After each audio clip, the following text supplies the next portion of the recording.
बैठ के गेनी गे छौड़ी तू डोली में, जल्दी से ससुरा के देना समाचार गे। कोइला कई बुतरुए नियन टूटल न चोली सियन। अच्छा बरलै खाली छौड़ा हमारा गोद गोदी रे। हमारो बोला मुआ के होय नै बोधे रे। ढोड़िया चाकर कल कर कूदे कूदे रे। अच्छा हमारो बोला मुआ के होय नै बोधे रे। ढोड़िया चाकर कल कर कूदे कूदे रे।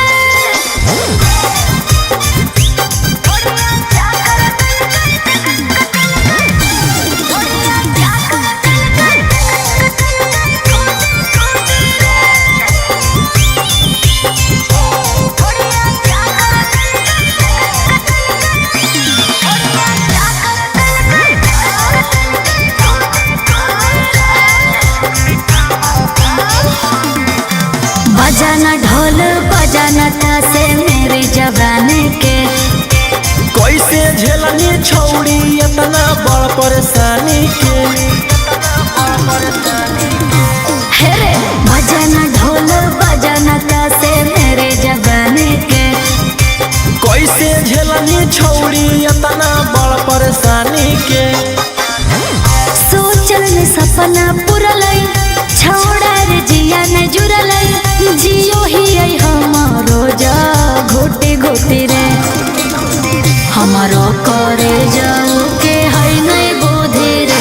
ढोड़िया चाकर कल कर कूदे कूदे रे।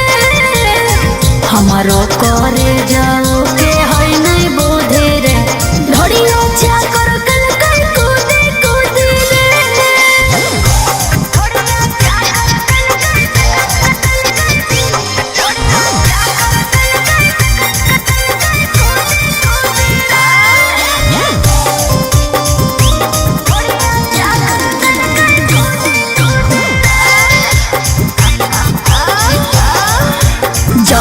जब उठाई ता गोरा थरिए सुतो है। कौना बात लेके पियावा रोज रूठो है।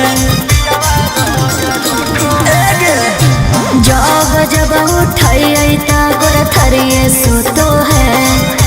कौना बात लेके पियावा रोज रूठो है। पीटो ही अब छाती याद आवे रोशन राती। कौशल पवन से भेलियै जुदा जुदी रे। हमारो दूल्हा